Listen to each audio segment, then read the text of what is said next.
This is a special Satsanga to celebrate the life of Dolores Cannon, held on the 8th of November 2014. And I'm going to look at two main subjects to do with Dolores. First one is the three waves of volunteers.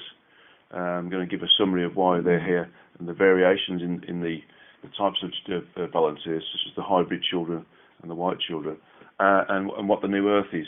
And a third item I'm going to look at is why Dolores passed away when she was supposed to ascend into the new Earth.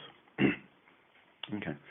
So the three waves of volunteers were basically individuals who decided to incarnate at a higher frequency level than was required or was normally available on Earth.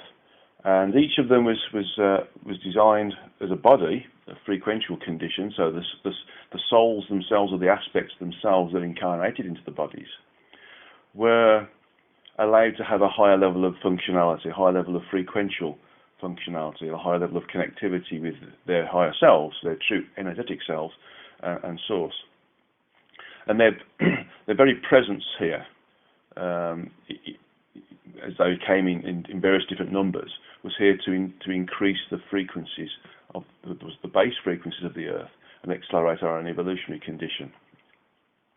Now, each of them was a progressive state, and without being in any particular order, the first group that came in were really battling against the headwind because we'd come out of a World War condition, and they were here to help move us forwards. And in some respects, that's why the flower power generation was started, because these individuals came in and they were full of love, and they wanted to move forward. They wanted to bring everybody working together, everybody loving each other, everybody working in service to each other, and they wanted everybody to be in understanding of what they truly are and realise their true potential.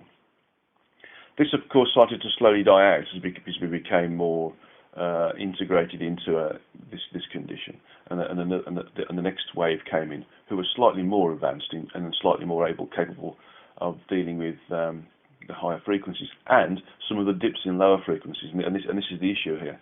It was the sudden dips, because when we ascend, we ascend on average in a slow and gradual way, but there is ups and downs. It's almost like a sawtooth progression that has a nominal value of being upwards.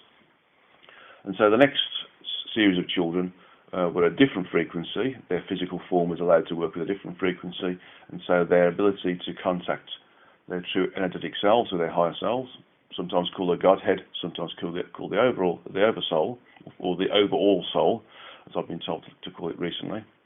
We're here to progress the condition from that situation, because we were going through the Cold War by then, and everything else needed to be increased in frequency, because we were almost dropping back into a warlike condition. So the first generation of children came in to lift us up from the World War situation. The second were actually to lift us out of the Cold War situation in real terms. The third, which are only just coming in, or just been coming in the past sort of 10 or 15 years, are the really much higher frequency, and you can tell the difference in these individuals. They're able to pick things up quickly. They come into their incarnation in a semi-aware condition. Their intuition is higher. Their ability to contact source is higher. Their ability to contact their own higher selves, or true energetic selves, is higher. And so they're moving us much faster and forward in a much faster way. These children have unique properties sometimes. I mean, some of them come in and they are fully functional at 5 years of age.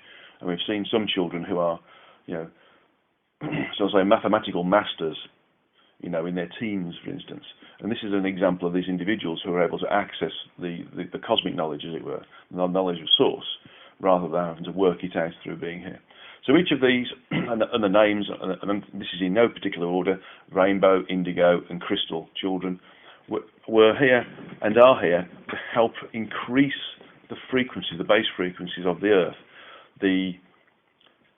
In essence, lifting the frequency of the gross physical vehicle to allow the aspect of the soul to have a higher level of functionality whilst incarnate, to remember who and what we are, and be able to communicate with ourselves in a more profound way. And more importantly, allow us to work together in a more profound way, rather than in an aggressive way or in a selfish way.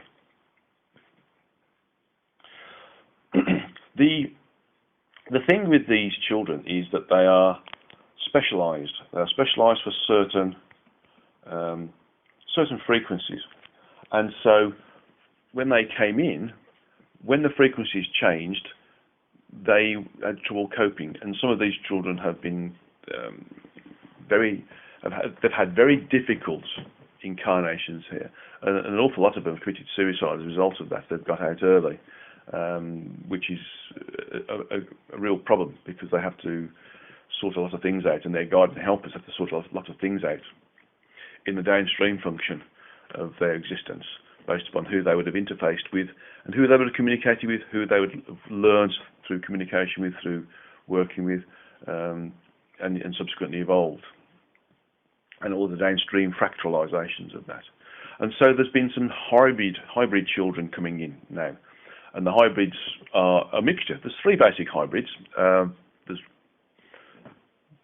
There's one which is a mixture of indigo and rainbow, and then there's a mixture of indigo and crystal, and then there's crystal and rainbow.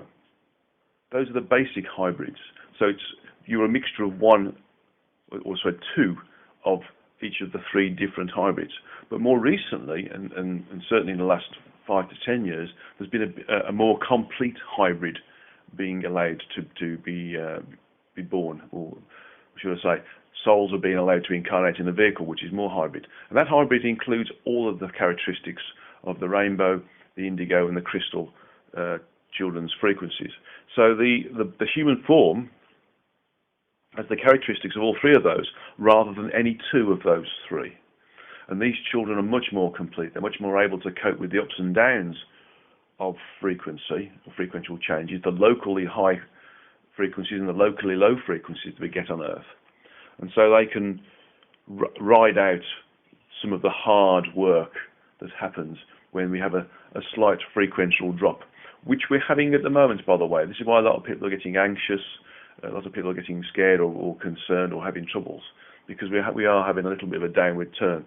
But a lot of these signs of anxiety, etc., are also because people are ascending. We are ascending gradually up the frequencies.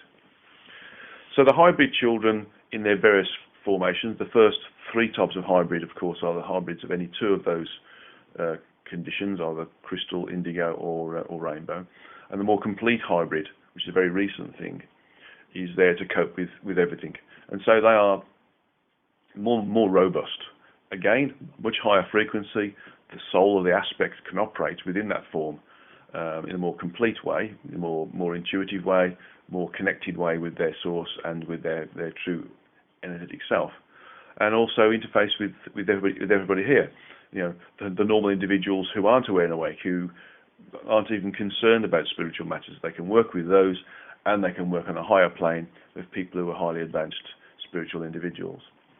There's another group of children which are coming on board as well, and they're extremely rare, and I was told to call these the white children. And there's only going to be 12 white children, and these are individuals who are extremely aware and awake from birth. They are going to be of the same classification of, or should I say the same classification as, but they won't be Ascended Masters. The Ascended Masters have been and gone. They've done their term in terms of being incarnate, and have come back and helped us in various different epochs within the use of the human form. But these individuals, these 12 white children, who will be equally spaced around the Earth, if you think of it in terms of being around 12 points on the Earth, equally spaced. So there's always one of them that is contactable, or is active, doing something spiritual to help the Earth. They are of that nature. They are of that ascended master nature. They will have that level of ability whilst incarnate. Although they aren't the ascended masters, they are, in essence, they may well be classified as the new ascended masters later. And so the three waves of volunteers that Dolores talked about really just focuses on the first three sets of children, the rainbow, indigo and crystal children. And the information I've got, which actually builds upon Dolores' work, which is what it's all about. It's all about progression. Talks about the hybrid children that work with any two of those frequential capabilities of indigo and rainbow, or indigo and crystal, or crystal and rainbow. And also progresses further to understand that there's a greater level of hybrid children who can cope with everything by having access to all three of those different abilities at any one time. And then further still, we've got the white children. So in real terms, the information I've got, in complete independence of Dolores' work, because actually I've not read that particular book. In fact, I haven't read any books of anybody for probably more than 10 years now, justifies her work and justifies the progression that's there. I'm not interested in my own work. I'm just showing what I've picked up as a result of the work I've done. But there's progression there, and that shows the validity of the information that's come through from Dolores Cannon. Okay. I'm going to talk about the New Earth in a moment, but I want to talk about why Dolores passed away first, when she was supposedly supposed to have ascended with the New Earth. Well, I mean, these two subjects might blend into each other, actually. But the thing is that Dolores saw the New Earth. She was part of the New Earth. I'm going to have to explain this later to let you understand it. But the New Earth is here with us now. We're working with it. We're existing within it. We are experiencing it right now. And so when she was told she was going to see the New Earth, and there would be two Earths, and right now there is two Earths, with at least two Earths, and I'll explain that later. Yeah? She was experiencing it. She was in the one Earth. There are lots of others in another Earth. But we're all here together. The thing is, when we're with the higher Earth, we see the lower Earth. We experience the lower Earth as well. Those in the lower Earth don't experience the higher Earth. That's part of the function of what is the New Earth. And I need to go into detail with that because it's important for you to understand. But really, Dolores Cannon had achieved what she needed to achieve. She had educated us all through her hypnosis. She'd provided a form of a new healing modality through the quantum healing hypnosis. It was extremely important work that she'd done. She'd moved us from being basically in the spiritual gutter, 45 years ago or 50 years ago when she first started, to being in a much more enlightened condition. And so her work was done. And her physical form had ascended into this new frequency level that she was working with. And those who were on her level were there with her, as I was, as Julia was, her middle daughter, and the other daughters as well. And everybody who is part of the spiritual scene, who is working and striving to understand more, who are true truth seekers, are there with her. So when we experience the New Earth, we experience nothing different, but we experience the augmentation of our abilities, our change in our intuition. So in this respect, Dolores had experienced it. She'd been working with it, she'd helped with it, and she'd grown with it. And because we grow with it slowly, we experience it our changes in a slow way, we get normalized to it. So we don't see a stepped change. We grow into things and we experience it slowly. We get normalized to it. It becomes normal. It becomes every day. And so when we're in the New Earth, we don't realize we're in the New Earth. So from the perspective of Dolores Cannon, it was time for her to go. She'd done her job. She'd ascended with the New Earth, been part of it, being part of nurturing the people who wanted to understand the greater reality. And it was time for her to leave her physical form. Ascension doesn't always mean that you keep your physical form. Why would you want to keep an old car, for instance, unless you make it a classic car? But the thing is, the aspect, the soul, the part of the true energetic self that's projected into the physical form, only uses the human vehicle and other incarnate vehicles that are scattered around the various different frequencies of the physical universe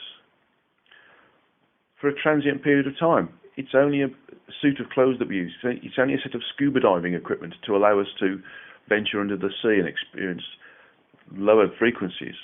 And then when we finish that, we come out. So her guide and helpers worked with the terminal juncture of her existence, that point in time where she can leave and can leave without incurring karma. And by the way, we have between 3 and 5 of these throughout our lives, terminal junctures where we can leave the physical form without incurring karma, without creating a problem with our downstream activities that occur from us communicating with other people and them experiencing us and learning from us, and vice versa. And then those progress further on down the refractoral way. These junctures are there to help us move out if we need to. And I believe I've gone past 5 of mine, so now I'm here for the duration. But in Dolores' case, she got to the end. Therefore, there was no need for her to be here. The guide and helpers invoked that termination juncture, and she left the body in the way that she was supposed to. And so we have to think of it from a different perspective. If you think of Dolores as being a master knows when it's time to go. A master knows when his or her work has been successful. A master knows when there are students there who are also becoming masters who can take the work further than the master. So the master knows when to leave, because they know when their very presence hinders the progress of those other masters that they have created around them to progress further and take the work further and higher. So that's why she passed away. She didn't need to be here. She'd ascended anyway. Her guide and helpers had realised that she'd done her work.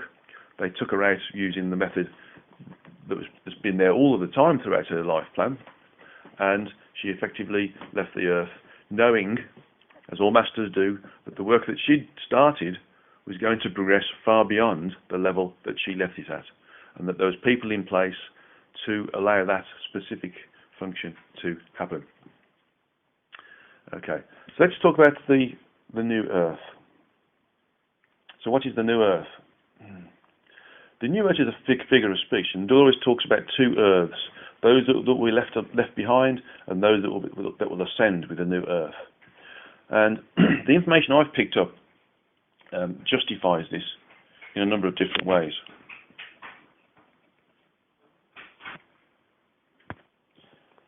Before I continue, though, I need to explain a little bit about the information I've got about the structure of the multiverse. The multiverse has a basic building block, and that building block is frequency. And there are a number of frequencies within the multiverse. In essence, there are 408 frequencies, which create 397 simultaneous universes. These universes are completely independent and completely self-contained. These frequencies, though, they attach themselves in general, this is from a certain structural point upwards, to a subdimensional component. So there's 12 frequencies associated with a subdimensional component. And these subdimensional components are attached to a full dimension. Okay? Now, a full dimension is a much higher piece of structure than mankind relates to, but I'm not going to go into that in detail now. But in essence, there are 36 frequency bands associated with a full dimension, and that's from the second dimension upwards.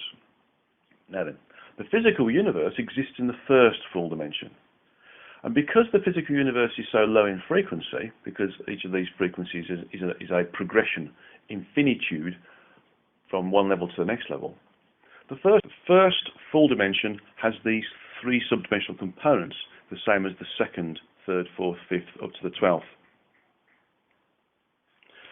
But because it's associated with the lowest frequencies of the multiverse, it is quite low frequency, and therefore those 3 subdimensional components compact down into one, which means there can only ever be 12 frequencies associated with the first full dimension.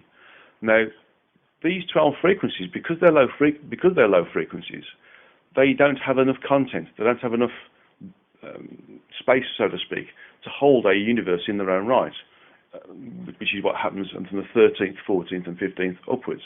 They've got enough finitude to enable a whole simultaneous and fully independent universe to exist within one of those particular frequency bands. And so there's 12 frequencies required to create the physical universe. We currently exist within 3 of those. And our human form uses 10 of them in totality, because we operate a step-down function. And we've got spiritual and physical aspects of ourselves and gross physical aspects of ourselves. That's information for another lecture, and lectures I've given on this before, and explain it anyway. But in essence, what we have here is a condition where we exist in certain frequency levels. Now, the physical universe is a pan-frequential condition. Clearly, it has 12 frequencies associated with it, and so is the Earth. And so, from our perspective, we exist within the first 3 frequencies. When we look out into the universe, we see mostly nothingness, with the odd star, the odd galaxy, dotted around the environment that is the physical universe.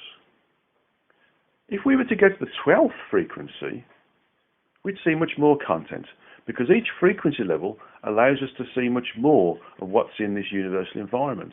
So if we go to the 4th frequency, for instance, we see more. The 5th frequency, we see more. The 6th frequency, we see even more. Go to the 12th frequency, and we can see that actually, whereas at the 3rd frequency, the universe is mostly empty with the odd star or galaxy in there, at the 12th frequency, it's mostly full with the odd gap, and that's it, because it contains all of the information that's there within the physical universe. So when we ascend up these frequencies. We ascend within the frequencies associated with the physical universe. And so from our perspective, as we move forwards, we start to use the 4th frequency band. We move from the first 3 frequency bands, and move into the 4th frequency band.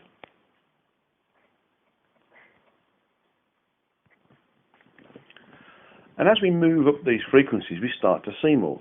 So right now, in my room, as I'm doing this recording, I see in my three frequential eyes, not three-dimensional, 3 frequential eyes, which only has a limited bandwidth, of course, of between 400 and 700 nanometers. I see the walls, I see the computer, I see the lights on the walls, I see the windows, I see the outside, I see the trees, the birds, the bushes, the hedges, everything around me. If I start to use my perceptual vision, the vision that I've got as a result of my own personal work, I can move into the 4th level, or the 5th level, or the 6th level. When I move into the 4th or 5th level, I start to see or perceive what's happening in the same space as I'm occupying now at that level, though. And so there's much more happening. On the 4th level, for instance, I can see another building across the way, which isn't here on this particular level. When I go to the 5th level, there's other buildings. When I go to the 6th level, the sky is full of craft, because clearly incarnate mankind is being observed by other incarnate civilizations, other physical forms that are being used by other souls or other aspects of other true energetic selves or oversouls or godheads or higher selves, depending upon how you want to look at it, to allow them to experience incarnation, but at different frequency levels. So there's lots of different vehicles out there, not so much human, there's like arachnids, there's reptilian types, there's gaseous types, there's semi-gaseous, semi-physical types. All at different frequency levels, all exist at these different levels. And they can experience the same space as we do, but we don't see them. Now, because we don't see them, we don't believe that they're there. But when we move into these different frequency levels, we do see them. So, we're on this earth right now, existing 3 frequency levels. We see what we see, we experience what we experience, we can touch and feel what we experience. When we move into the next level, we work on ourselves and we ascend, gradually of course, we start to perceive different things. We start to get intuition, which allows us to move into various different levels of, shall I say, ability. And part of that ability is to perceive or experience the additional content that's within the physical universe, but on this 4th level. And so if we move into the fourth level, we experience that. We can also experience what's on the third level, for instance. But people on the third level don't see us. If we move into the fourth level, we zone out, so to speak, of their perceptual range because they're not on the same frequency level as us. So we can see people on the fourth level and on the third, etc., but not on the fifth. If we move on to the fifth level, for instance, we can see people or objects or things happening on the fourth and third level, but not the sixth. If we move to the sixth level, we can see things that are happening on the fourth and the fifth, of course, and the third, but not the seventh. And if we move right up to the 12th, we can see everything. We see everything in the 12th, 11th, 10th, 9th, 8th, 7th, 6th, 5th, 4th, and of course the third frequency levels. And so therefore we experience everything that's in the physical universe, rather than just a small part of it, based upon the frequency level that we are currently existing in, based upon our evolution whilst incarnate. And so these two Earth thing, this new Earth thing, is based upon people moving into the fourth or the fifth frequency level. They move into that because they're gradually ascending. Their frequencies are increasing. And so they get access to different personal functionalities, there's different types of intuition, different types of creativity, and they're starting to perceive and communicate with other entities that exist on these different frequency levels, that are nevertheless incarnate, but they're at a different frequential condition, therefore beyond our perceptual range when we're stuck in the third level. So the people who move into the new Earth are people who ascend into these different frequency levels. They're still on the Earth. The Earth, remember, is a pan-frequential body. It exists in all 12 frequencies associated with the physical universe. And so they continue to see the Earth as it is now, but with additional content, additional higher frequency content.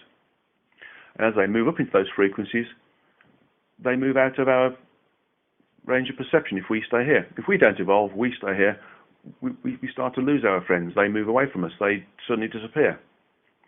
But they can, of course, come down and work with us. They can change their frequency by intention and come and work with us again. So there are two Earths.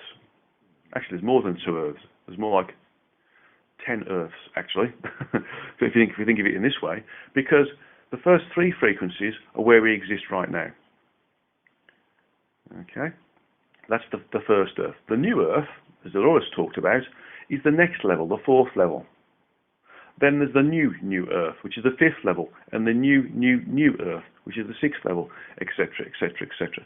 So as we go up the frequencies, we go into a new aspect of the Earth, a new level of content associated with the Earth, a higher level of frequency and experience that's associated with it. We can still experience that which is below us, but we can't experience that which is above us. And so we experience that Earth that we are capable of experiencing as a result of our own ascension. So the new Earth is correct, and clearly Dolores experienced the new Earth because she was able to understand and work with people who are a higher frequency, and we're a higher frequency. And so the new Earth is here now. It is here right now. And for some people, they're already existing in the new Earth, or the new Earth at the sixth level and the seventh level. And so people are starting to work in different levels and having different levels of experience, but they're still here. I like to use the example, a very good example actually, I like to think, there's no ego there, of when you're on a higher frequency, you're just not seen by people, and they bump into you in the streets. They don't even know you're there. They look straight through you, for instance. The example I'm going to use now is what I've used on a number of occasions, where you go to a shop and you take something off the shelf and you go to the cashiers, and they don't serve you. You think, oh, okay, perhaps they're busy. They've got something to do first. Then somebody else comes along and the cashier serves them first. And you think, that's a bit funny, isn't it? They've served them first rather than me. I was here first. And they continue, and then somebody else comes along and they serve them before you. Then you start to get a bit angry. And it's only when you get angry that you start to be seen by them, because the anger is a low frequency condition. It's a low frequency response. And so the cashier says, oh, sorry sir or ma'am, I didn't see you there. They didn't see or perceive you there because you were a higher frequency than them, and therefore they didn't see you. Now, that's seeing it from one angle. Now, Julia Cannon very eloquently suggested a couple of years ago that she saw it from the other perspective, which I thought was an excellent example. She said she was driving on the freeway. I can't remember what the car was now. Let's say it was a black SUV. She saw this black SUV coming up the slip road to join the freeway. And she saw this car, and it came to the side of her, left-hand side, and right-hand side, and it came behind her, and then went to pass her, went to overtake her. And she said she saw this car come onto the freeway, come behind her, and then it was gone. And she said, wow, where did that car go? It was there a moment ago, and then it was gone. And she looked all around her. She looked through 360 degrees, which is a bit difficult when you're driving a car. And she said, this car was not there. And she said, maybe, based upon my explanation, that person in that car, because we do take our physical belongings with us when we move the frequencies, was in such a high state of frequency that he was completely happy with driving and not aggressive when driving, and therefore went into a higher frequency plane, and therefore zoned out of Julia's level of perception. He may have gone into the fourth or fifth level, for instance, and when Julia wasn't there at that point in time, wasn't able to move with him. We didn't know where he'd gone to. I was quite surprised at all this. It doesn't matter, the fact that she couldn't have gone. I'm sure she could have gone with him. But the thing is that at that point in time, she observed somebody moving up the frequencies, as against being observed, not being noticed in a higher frequency. And so the new earth is there. Dolores experienced the new earth, and that's why she passed away, because she'd experienced it. She'd done her job. She'd done and experienced everything that her guide and helpers and those individuals who had communicated to her through the hypnosis had told her. They said, you would experience the new earth. And she did experience the new earth. And therefore it was time to return to the energetic. And so the new earth is really a progression. Each time we go up the frequencies, we go into a new earth. It's still the old earth, but with more content, higher frequential content. We start to see new constructs that are there, such as buildings. We start to see other entities that are existing here or working on the earth, other incarnate beings that are of a higher frequency, because there are incarnate vehicles that we use throughout the physical universe that exist in all 12 frequencies associated with it. So, for me, my understanding there totally validates the work that Dolores had done in explaining the new earth. We're here now. When we ascend, and I've done a lecture on this, we ascend in a slow and gradual, repeatable and robust way. But because it's slow, we normalise to it, and therefore we get used to it. It's not a knife edge or a cliff edge ascension. We don't go from 0 to 12 in 30 seconds, so to speak. We do it gradually, and so we get used to it, and so it becomes part of normality for us. And so those of us who are working with ourselves and working on experiencing a higher frequency existence are experiencing ascension every day, in a small part, in a small way, but we are doing it in a gradual way. And so the new earth is with us all the time. And some of us are moving on to new earths as we speak. We all move into a new earth individually. Our ascension is individual. Clearly, there are a group of us who have reached a certain level, and if you want to call that group ascension, you can do. But we go individually, and we meet each other on these different levels individually. And so therefore, we're able to ascend individually and collectively in this way. And that, for me, explains the new earth and the progression from the new earth and the fact we can go further and higher than that. And so what I'd like to do now is a meditation, just to finish off this Satsanga. Won't be a long one, but it'll be one that anybody can do individually, or you can think of people being together. But this meditation is based upon expanding our consciousness, expanding our awareness. So what I want you to do is to get yourself comfortable in your meditation position in the way that you are used to. Preferably in a straight backed chair with your feet flat on the ground, your back straight with the small of your back in the right angle aspect of the chair, and your palms uppermost on the tops of your thighs, just where the thighs meet the lower body, and close your eyes and focus your closed eye vision on the location of your spiritual or third eye. The spiritual or third eye is, of course, in between the two eyebrows and above the bridge of the nose. And what I want you to do now is to just think of yourself as being in your body. Your body is what you are.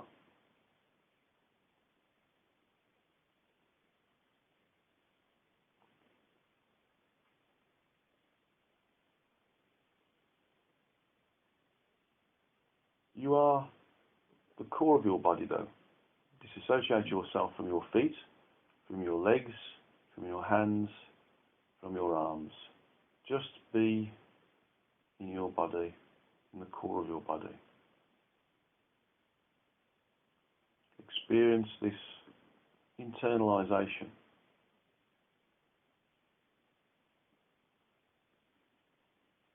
Just feel your body as a box, something that contains your consciousness, your sentience, that which you are.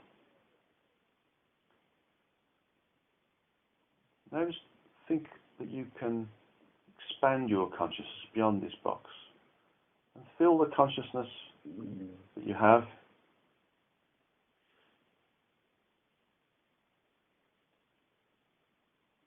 with your intention to fill the room that you're in. And so your consciousness moves out of the box that is your body and fills the room.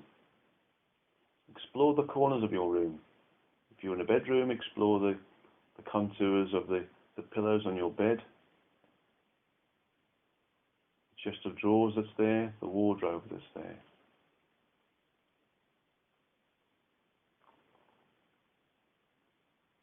The walls,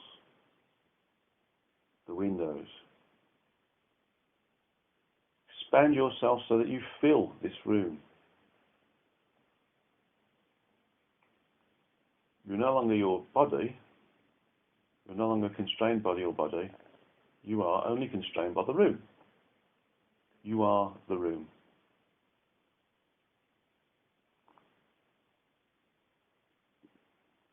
Now I want you to expand your consciousness and fill every room in the house that you're in, or the building that you're in, so that you're no longer contained within the room, previously contained within your body. You are now contained within the whole house. Feel your consciousness, your energy expand into the house.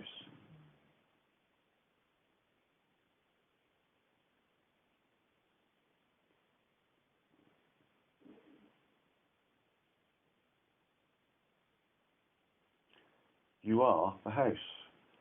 Just think about this. You are the house. You are within the constraints of the house. Your consciousness fills the house. It's a much bigger vehicle than your human body, much bigger vessel.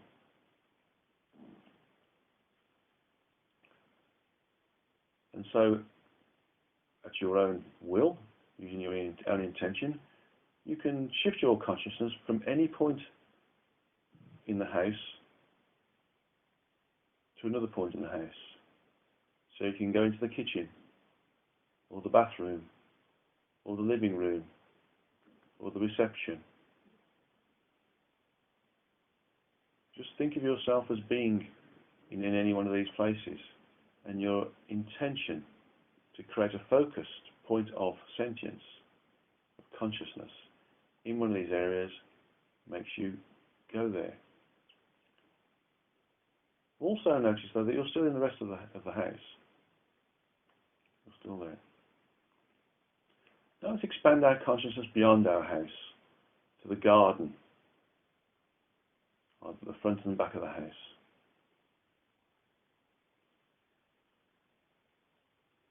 Again, we use our intention to focus on a certain part of the garden We can go to maybe where there's a summer house, or a barbecue, or a courtyard, or a washing line,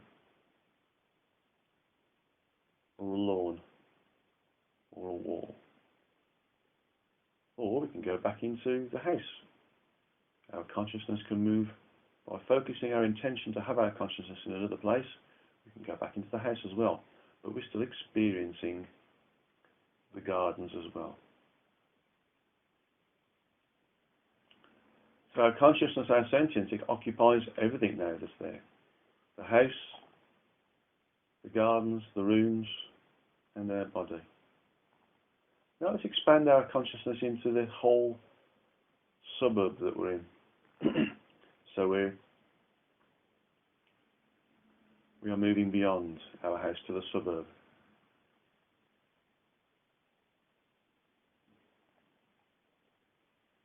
And you can move your consciousness to any point within the suburb, any corner of the street that you know there, anybody else's gardens that you know there. You can stretch your consciousness to being everywhere at the same time, experiencing it like you're experiencing a three-dimensional map.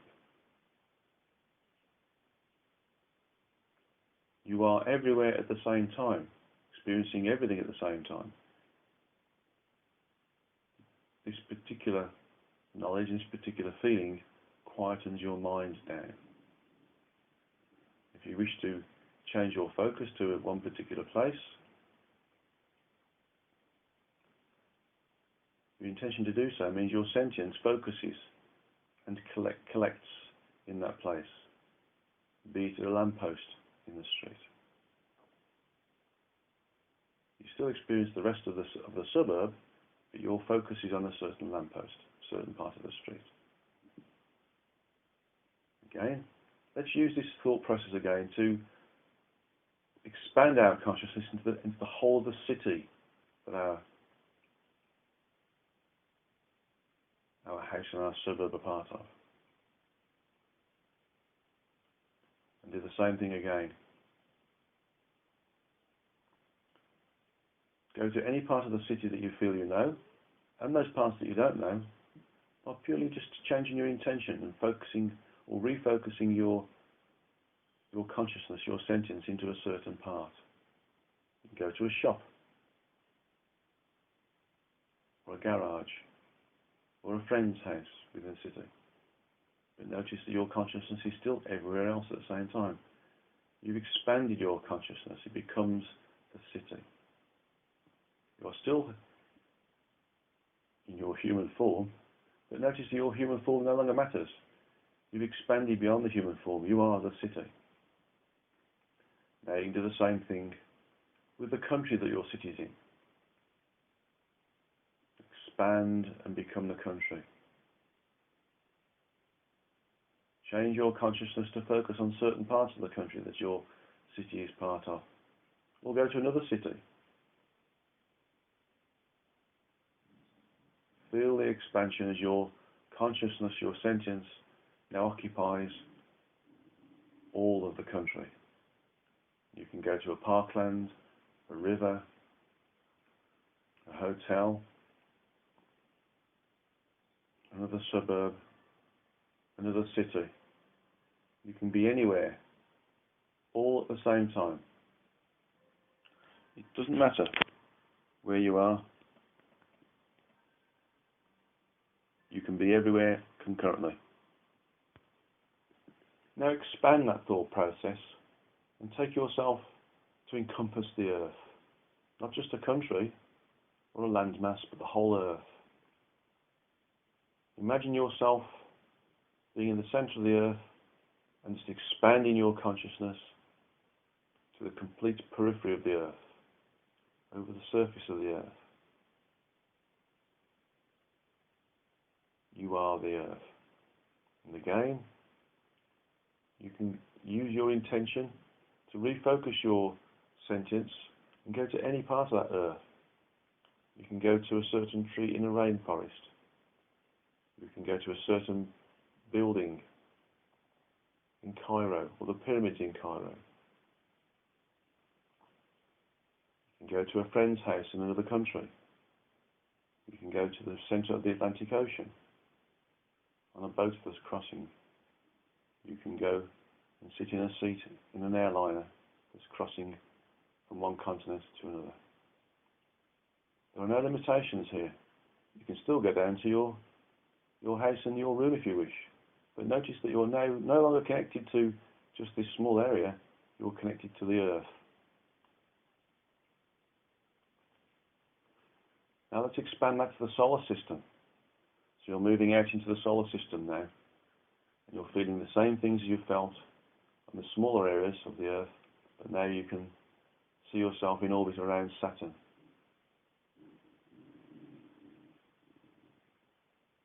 Pluto, or Mercury. Go to any planet in any part at any time. Every part of you is capable of being all places at once. And why not continue your expansion to the whole of the galaxy that we're in?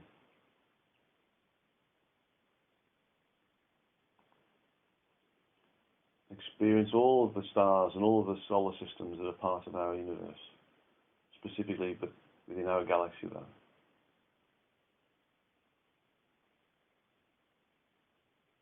Again, you can go back to your back garden if you wish instantaneously, or also explore. Refocus your intention to use your consciousness to go to a different star system.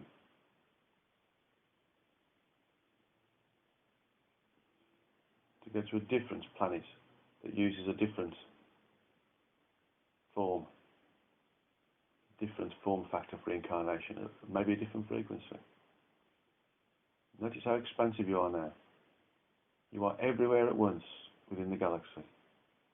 Now you can make the next leap. Expand yourself to complete all of the area within the sphere. Let's call it a sphere. That is the physical universe.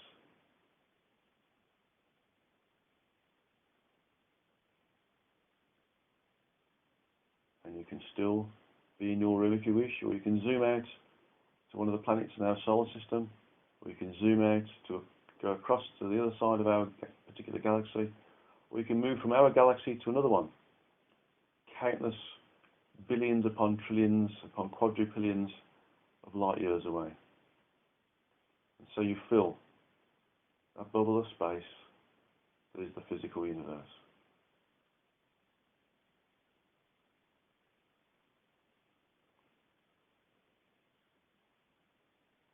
Within this experience, you not only experience the consciousness being able to move around these parts of the physical universe, but you also experience the knowledge that's there as well.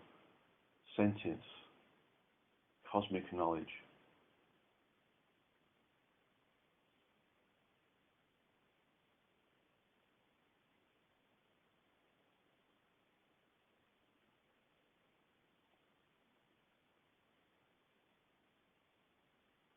The next step is to expand yourself into the structure of the multiverse. As I said in the first part of this Satsanga, that the different frequency levels house completely independent, simultaneous universes. Not parallel universes, that's a function of something else. These are static functions. They're a static function of the structure of the multiverse. And so, should we wish to do so, we can expand our consciousness into each of these different universal environments one by one, experiencing them separately or together. But we'll just stay within our total universal environment at the moment. It's big enough for us to expand our consciousness into. But note that if you wish to expand your consciousness into the second simultaneous universe, that which exists on the 13th frequency, you can do so. Or we can expand your consciousness into the third simultaneous universe, that which exists on the 14th frequency, you can do so. You can keep going up to the 408th frequency or the 397th simultaneous universe. Clearly, these higher functions, these abilities to stretch our consciousness into these higher levels, is a function of our ability. function of our own personal evolution, a function of our evolution and our ability to connect with Source whilst incarnate. And so you may find you're limited to a certain level, but that's okay. Expanding yourself into the realms of the physical universe in all the 12 frequencies associated with it is more than enough for a person's lifetime. So why not stay expanded? You can always refocus your intention to be back on Earth in your body if you wish, but why not be in two places at the same time? So maintain this level of feeling about being expanded within the universe, the physical universe, and those 12 frequencies associated with it. And then draw your attention to be refocused within your body. So feel the expansion, but then feel the focus of being inside your physical form. So if you can open your eyes slowly, you will feel expanded. You will feel cosmic, so to speak. You will know that you are connected and are omnipresent within the universal environment that is our physical universe. But you're also connected by focusing your intention to have your sentience in your physical form to your physical body. And so your level of expansion will allow you to become more aware and awake and able to function using higher functionality whilst existing in this physical reality. And so, for those of you who feel you can live in both areas, do so. Those of you who don't want to, simply retract your consciousness, shrink your sentience and your consciousness from the universe back down to the galaxy, and then from the galaxy back down to the solar system, from the solar system back down to the Earth, and from the Earth back down to the country, and from the country back down to the city, and from the city back down to the suburb, and from the suburb back down to the house and the garden, and from the house and the garden down to just the house, and from the house to the room, and from the room back down to your physical form. In doing so, you'll notice that you feel whole again, because you've contracted your consciousness back into your physical form. Feel free to use this whenever you like, to feel expanded. And don't forget, if you want to remain connected to the wider universe, you can do this at any point in time you wish. Don't forget that if you want to stay in two places at once, that you have to provide some level of of commitment to work here as well. So being both expanded into the universe and focused upon the physical form is good. But sometimes it's best to just focus on the Earth and the physical form while we're here. So I would suggest that unless you're adept, that you retract your consciousness back into your human form whilst you need to work here. And then you can, when you have the time in meditation, expand your consciousness into the rest of the universe in the method I've just shown you. So, thank you for listening to this Satsanga, this special Satsanga celebrating the life of Dolores Cannon. We've justified the 3 waves of volunteers, and we've progressed beyond those 3 waves of volunteers, showing the hybrids, the partial hybrid conditions of the children, and the full hybrids and the white children. And we've explained why she actually passed away, why she left her physical form. And we've justified the new Earth, and the fact there's more than one new Earth. And so you can see that there was progression in the work that Dolores had done. And basically, she provided a stepping stone for us all to work on. And those of us who are working to progress as well will also be considered stepping stones in the future. So it's the role of the master to create masters. It's the role of the master to make the student the master of the master. And so our ability can progress forwards. The master who tries to restrict the student to a level below themselves is not really a master. It's an individual who is selfish. A master should always have the desire to promote and teach their students to become masters of themselves and to go further than their master or guru. Thank you very much for taking the time to listen to this recording. I wish you lots of God's blessings and namaste.